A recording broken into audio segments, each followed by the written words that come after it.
Those are the two issues those are in the not schools. the two issues. One of the issues that you're totally downplaying right now, not even mentioning, is that some school districts want to, let's say a student comes out and identifies as transgender, school districts want to support that student and help him or her through that transition without ever having to notify the parents. I think there are issues there. Okay, and I do not begrudge parents for being concerned about that. Anna, I agree with you, but you're finding a sliver of an issue. That guy's not talking, he doesn't even know that. All that guy knows, and what 98% of them know is, I don't like them teaching about gay people in school, okay? And I don't like them saying, oh, we were racist back to slavery and Jim Crow and redlining.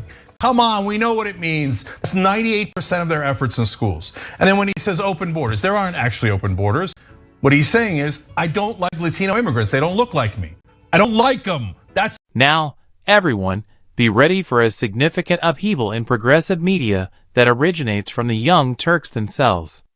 Deep rifts within the progressive left were recently exposed when Ana Kasparian, one of the network's most well-known figures, got into a furious dispute with Cenk Uygur. We're discussing important topics that are influencing conversations today, such as politics, immigration, parental rights, and ideological divides. What is the true lesson in this case? Even still, progressive groups frequently have conversations about differing viewpoints and ideological purity. By directly challenging some cliches, Kasparian is igniting a discussion that many believe is necessary. On the other hand, some responses imply that there is a hatred for competing viewpoints even within the movement. In this video, we're dissecting the debate's most controversial moments, examining changes within the progressive movement, and talking about the implications for American politics going forward.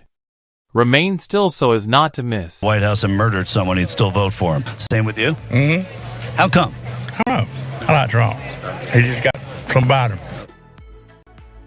Trump can do no wrong. That was the dominant message among some Trump supporters who spoke to our very own Michael Shore at the former president's rally in Pickens, South Carolina over the weekend. Let's watch a little more of the reaction to Michael Shore's question. There are indictments, there's audio tape of him with classified documents, sharing them with people who didn't have that secure clearance. Does any of that bother you? No, I think they've been after him so long that all of this is just a witch hunt like he described it. I don't think there's anything Trump's done wrong. I think that the desperate opposition is just after him. I mean, they started out knowing they've been after him 8 different ways, and they're going to keep after him until they can get him in jail, I think. They went after Richard Nixon, they went after Bill Clinton, and now the courts in several different states are finding different things about Trump. Is there anything that could happen with him indictment-wise that would say, all right, maybe this disqualifies him for president? Not for me. I'm with him to the finish. All right, thank you so much. He could stand on the front steps of the White House and commit murder, and I'm with him. So what I found interesting about that video is, on one hand, when he's referring to the Trump indictments, he's kind of repeating what he's heard in right-wing media about how there's no there. These indictments mean nothing. There's no evidence of him engaging in any wrongdoing. And I do think that that statement is the product of his media filter bubble. However, with that said, he also admits that if Trump committed murder, he would still support him.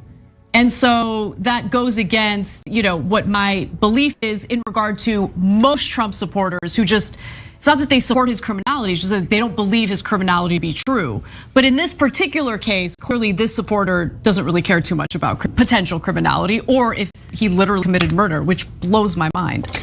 And the guy before him, and a lot more people. So let me give you both sides here, because there's reality on both sides. So what do I mean by that? So first of all, having seen a ton of these interacting with Republicans outside of these interviews, but also seeing the whole breadth of the interviews that we do all the time. First of all, not all Republicans think that way. And so it's easy to say, okay, they're all the same, and which, by the way, they think of us too, right?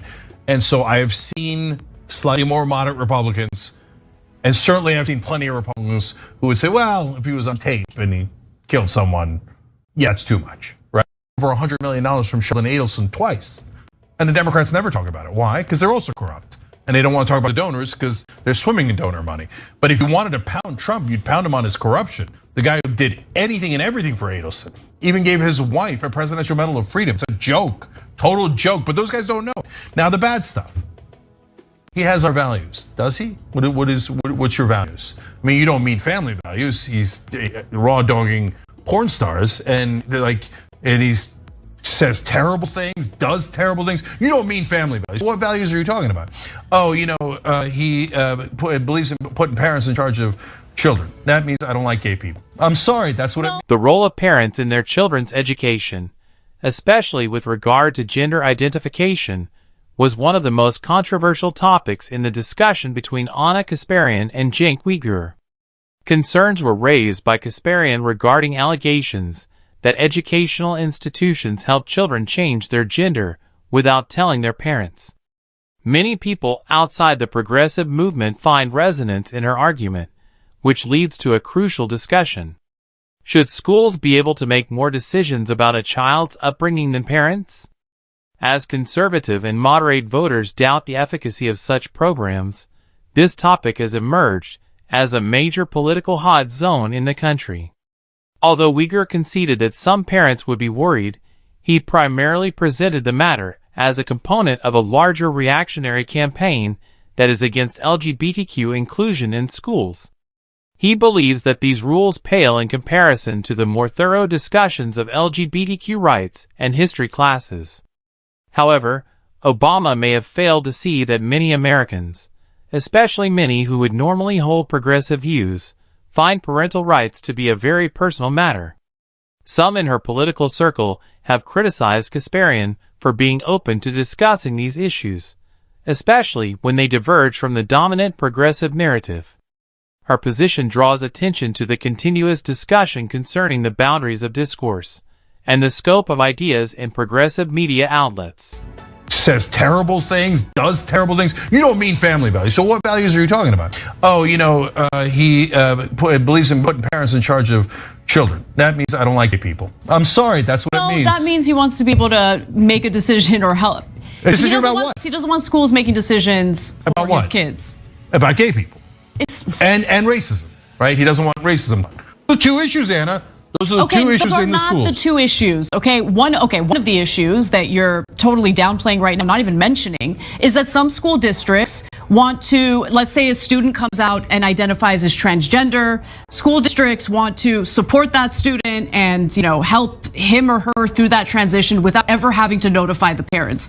I think there are issues there. Okay, and I do not begrudge parents for being concerned about that. Anna, I agree with you, but you're finding a sliver of an issue. That guy's not talking. He doesn't even know that.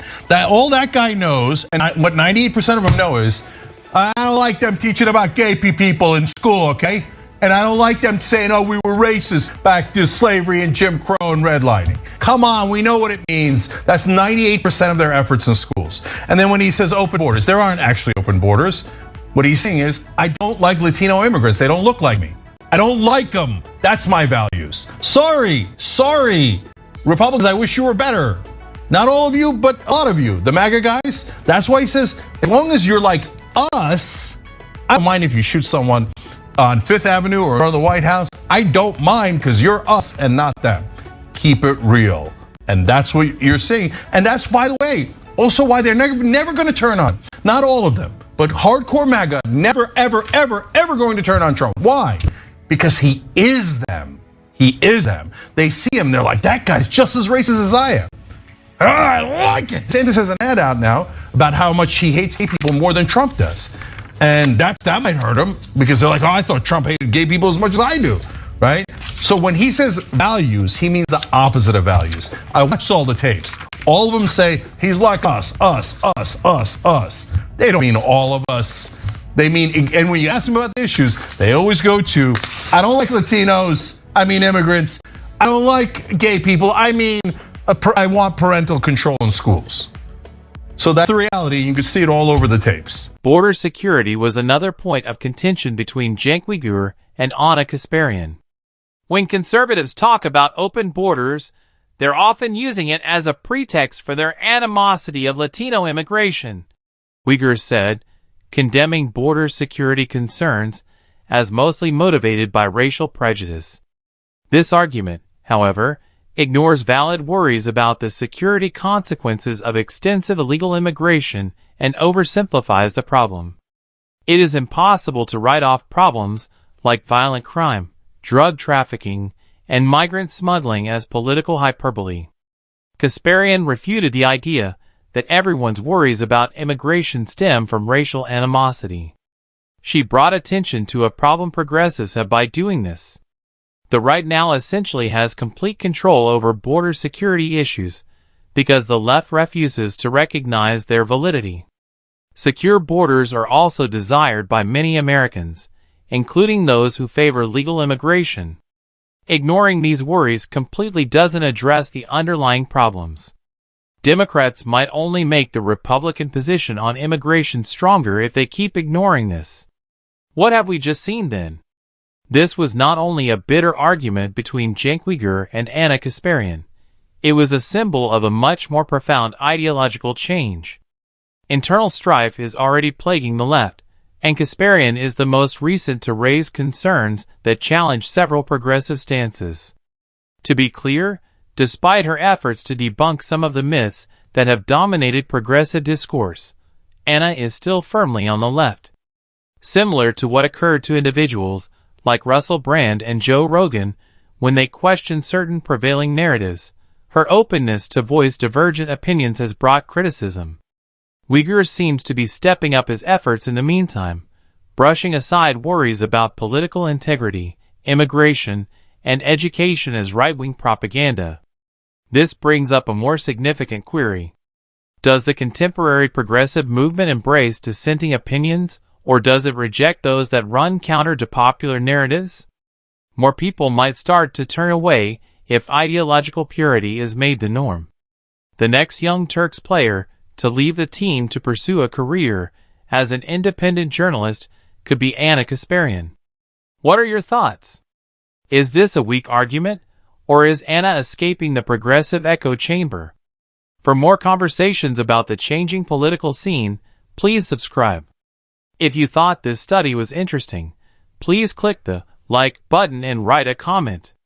Think critically, exercise independent thought, and remain informed until you become wise. Be critical, think for yourself, and keep yourself updated until the next time.